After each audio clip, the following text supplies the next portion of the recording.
They said the small town holds the darkest secrets, hidden behind warm smiles, quaint cobblestone streets, and a veil of tranquility.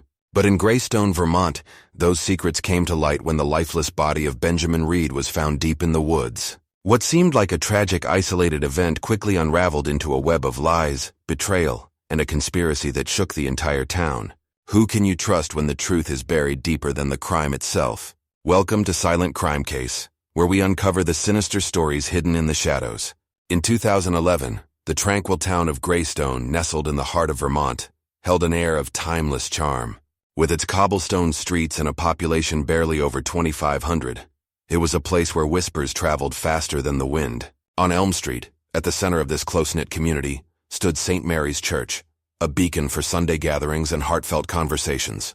Among the familiar faces in the town was Eleanor Grayson, a 58-year-old widow who had called Greystone home since birth.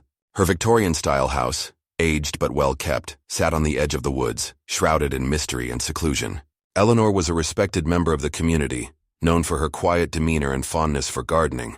Though her husband's tragic accident 8 years ago left her widowed, she remained a stoic figure, earning admiration for her strength. Yet behind her warm smiles and soft-spoken nature lay an enigmatic aura that no one dared to question. Greystone had its share of whispered rumors, half-truths passed around at the local diner and barbershop. But the peace of the town was shaken on an autumn morning in September 2011, when a sinister discovery sent shockwaves through the community. The lifeless body of Benjamin Reed, a 21-year-old college student, was found in the woods bordering Eleanor's property. His body lay hidden beneath a pile of leaves, carefully concealed. The marks on his neck and defensive wounds on his arms painted a chilling picture of his final moments. Sheriff Daniel Hayes, a seasoned officer with years of experience in Greystone, knew immediately this was no ordinary case. The serenity of their small town was shattered, and every resident began to view their neighbors with suspicion. As Hayes cordoned off the area, he realized the forest had secrets of its own ones that might unravel the delicate fabric of their community. Benjamin Reed had been a familiar face to the townsfolk. Known for his lively personality and ambitions, he had returned to Greystone only a week earlier to visit his family. The suddenness of his death left his parents devastated and the town gripped with fear. Sheriff Hayes, deeply familiar with the town's residents, called upon Detective Marcus Rowan, a renowned investigator from nearby Burlington, to assist with the case. Hayes's local knowledge became a vital resource, as he understood the habits and quirks of the townsfolk in ways an outsider could not. As Rowan began his investigation, his sharp gaze fell upon Eleanor Grayson's property, its proximity to the crime scene too significant to ignore. Eleanor, who had known Benjamin since his childhood, expressed shock and sorrow over the tragedy. She described him as a kind young man who had often helped her with gardening and small repairs. This long-standing connection made her responses seem genuine, but Rowan noted a subtle tremor in her voice and a flicker of unease in her eyes. Was it grief or was she hiding something? Meanwhile, Sheriff Hayes gathered information on Benjamin's recent activities, revealing that his behavior had shifted dramatically in the weeks before his death. He had been staying out late, avoiding old friends, and meeting with new, less reputable acquaintances. Hayes suspected these changes held clues to Benjamin's demise, and his observations painted a more complex picture of the young man's final days. Rumors began to swirl in the town, further heightening tensions. Some claimed to have seen Benjamin in the company of a mysterious woman on the night of his death, while others whispered about his potential involvement in dangerous activities.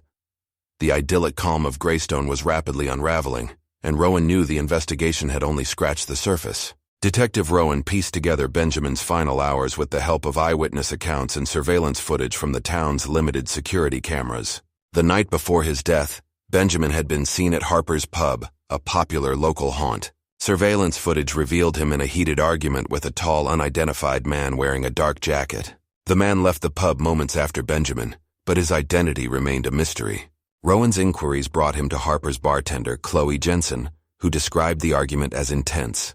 According to her, Benjamin had accused the man of betrayal but didn't elaborate further. Chloe admitted she had overheard the name Victor during the altercation. With little else to go on, Rowan delved deeper into Benjamin's recent activities, uncovering that he had been in contact with Victor Kane, a former Greystone resident with a checkered past. Victor Kane had left Greystone years earlier under a cloud of suspicion. Known for his temper and association with shady dealings, His return to town coincided eerily with Benjamin's demise. Rowan's investigation revealed text messages exchanged between Benjamin and Victor, suggesting a conflict over money.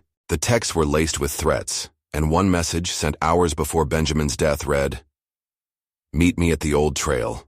We settle this tonight." As Rowan pursued leads, the atmosphere in Greystone turned tense. Residents locked their doors at night, their faith in the town's tranquility shattered. The woods, once a place of childhood memories, now loomed as a symbol of dread. Rowan knew he was circling closer to the truth, but sensed that unearthing it would uncover more than just a killer. Victor Kane was quickly brought in for questioning. His rugged demeanor and evasive responses only fueled Rowan's suspicions. Victor admitted to meeting Benjamin the night he died, but denied any involvement in the murder. According to Victor, their meeting was to resolve a debt Benjamin owed him from a failed business venture. He claimed that after a heated exchange, Benjamin had stormed off, leaving Victor alone near the trail. Yet Victor's story had inconsistencies that Rowan couldn't ignore. Sheriff Hayes, meanwhile, unearthed another potential suspect, Bobby Smith, a reclusive local with a history of petty crime. Hayes's familiarity with Bobby's past raised concerns, particularly when a neighbor reported seeing Bobby near the woods on the night of the murder. The discovery of a bloodied rope in Bobby's garage added weight to these suspicions. Bobby insisted the rope had been used for unrelated tasks, but the circumstantial evidence against him was mounting. Rowan's focus remained split between Victor and Bobby, but Eleanor Grayson's name surfaced again. Her calm demeanor during questioning had struck Rowan as unusual, and her proximity to the crime scene remained a glaring detail. Moreover, a witness claimed to have seen her speaking with Victor Kane earlier that week. The possibility of a connection between Eleanor and Victor deepened the mystery. Rowan revisited Eleanor, this time with sharper questions. Her responses were measured, but Rowan detected subtle cracks in her composed facade. The town of Greystone, once a serene haven, was now consumed by fear and suspicion. Residents locked their doors at night and avoided the woods, their trust in one another eroding. The investigation's growing complexity mirrored the town's fraying unity, and Rowan knew the truth would come at a heavy cost. As the investigation deepened, Rowan's focus shifted to unraveling Eleanor Grayson's potential connection to Benjamin and Victor. An anonymous tip led him to a local shopkeeper who had seen Eleanor purchasing rope and gloves just days before the murder. The shopkeeper described her as unusually hurried, an observation that added to Rowan's growing list of suspicions. When confronted, Eleanor claimed the purchases were for gardening, but the timing seemed too coincidental. Rowan also discovered that Benjamin had been visiting Eleanor frequently during the weeks leading up to his death. Phone records revealed several late-night calls between them, raising questions about the nature of their relationship. The town buzzed with speculation, and whispers of a secret romance spread like wildfire. However, Eleanor's steadfast denial of anything more than a friendly bond with Benjamin left Rowan grappling with more questions than answers. Adding to the suspense, a cryptic note was found in Benjamin's belongings. The note, written in shaky handwriting, read, "Trust no one. They're watching."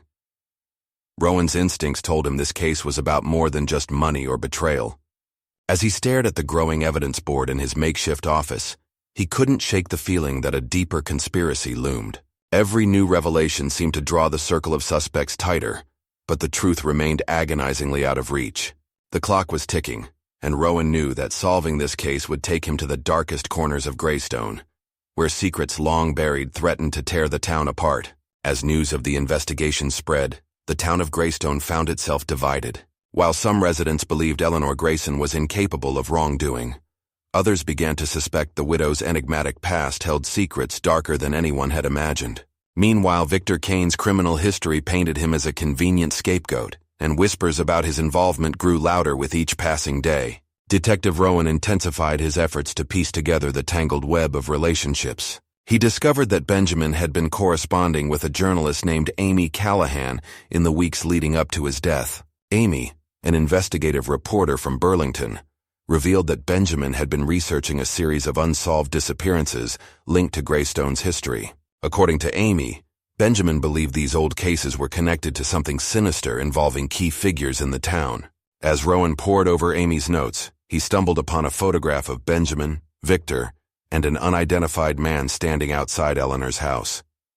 The photograph, dated just days before the murder, raised more questions than answers. Why were these three men together, and what role did Eleanor play in their gathering? Rowan realized that the answers lay buried within the secrets of Greystone's past. The more he uncovered, the more the town's idyllic facade began to crumble.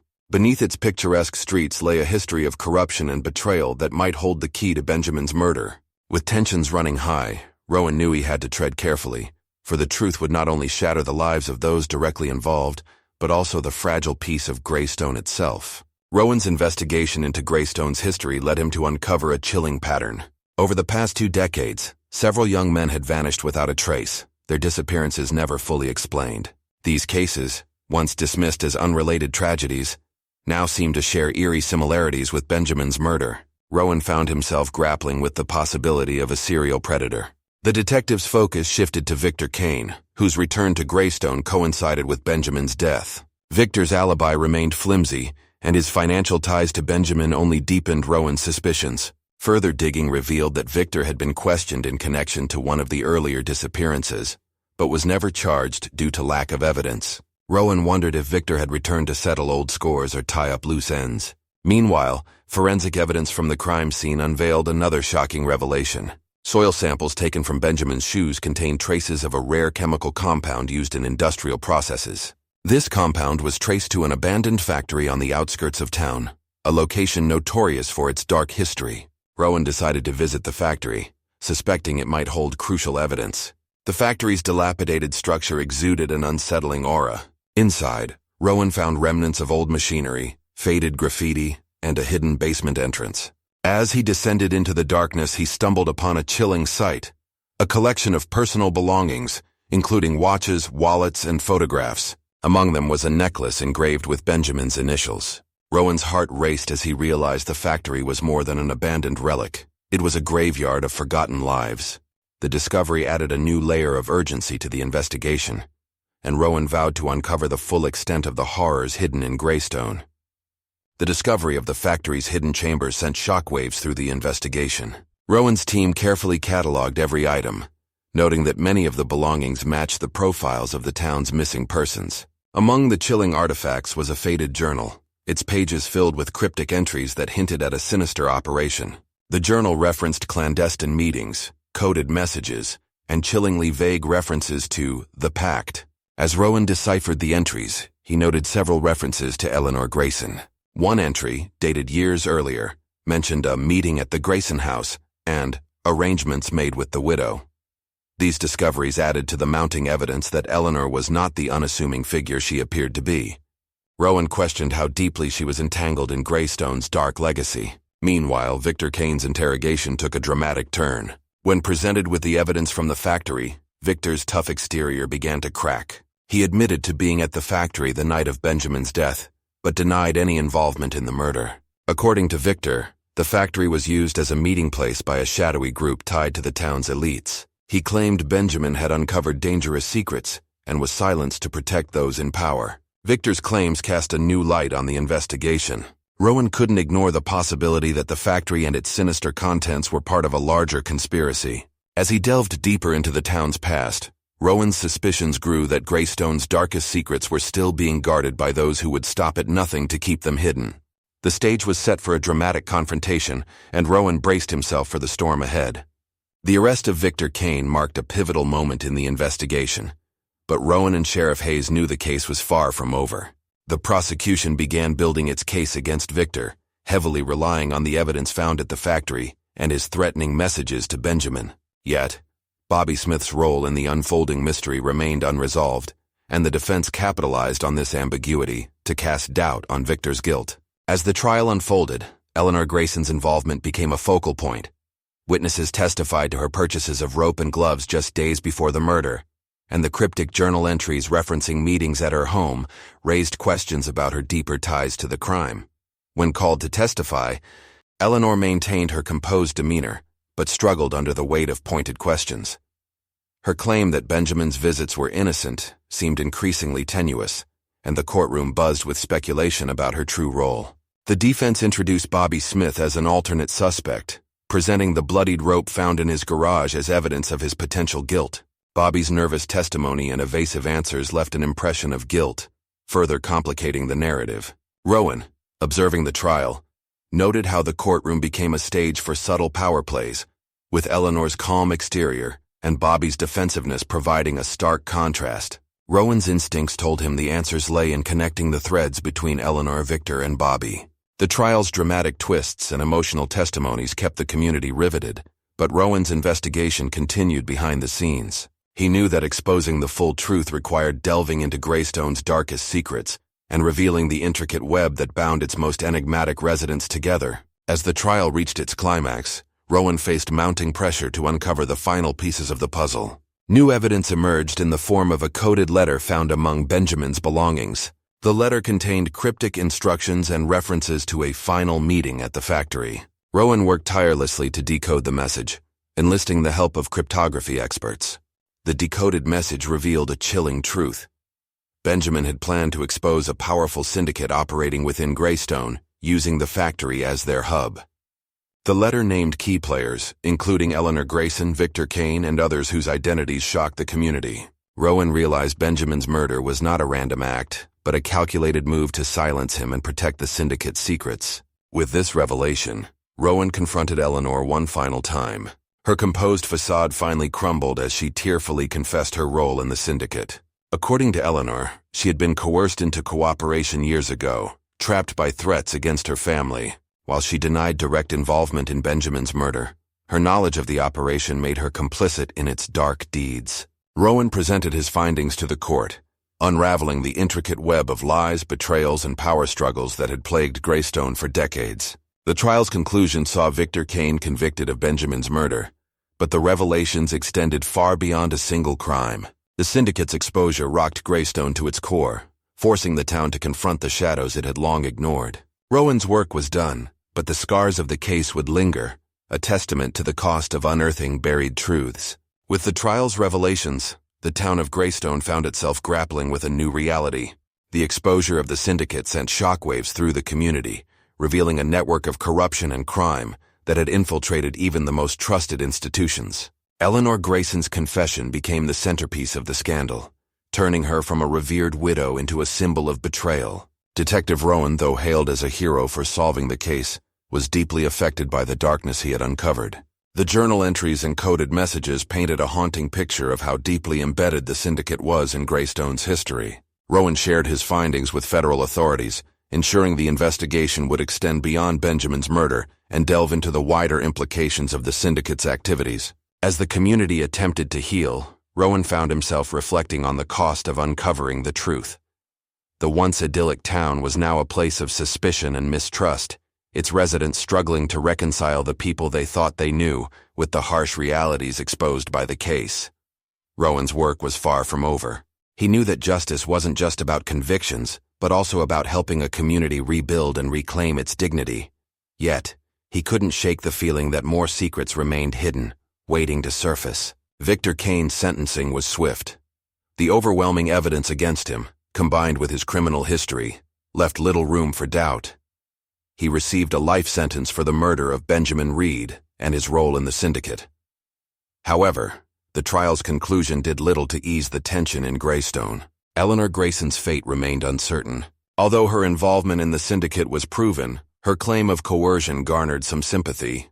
The court debated whether she was a willing participant or a victim trapped by circumstance. In the end, Eleanor was charged with accessory to conspiracy and sentenced to a reduced term, allowing her the possibility of rebuilding her life once her sentence was served. Meanwhile, the federal investigation into the syndicate unearthed a sprawling network of illegal activities. From drug trafficking to money laundering, the extent of their operations shocked even seasoned investigators. Rowan's discovery of the factory's hidden chamber became the cornerstone of this larger investigation, leading to the arrest of several high-profile individuals linked to the syndicate. The town's healing process was slow. Residents struggled to trust one another, and the once vibrant community gatherings became subdued affairs. Greystone's scars were visible not only in its streets, but also in the hearts of its people. Yet, Rowan remained hopeful that the truth, painful as it was, would ultimately set the town on a path to redemption. Detective Rowan found himself haunted by the case long after the trial's conclusion. He returned to Burlington but couldn't escape the memories of Greystone's shadows.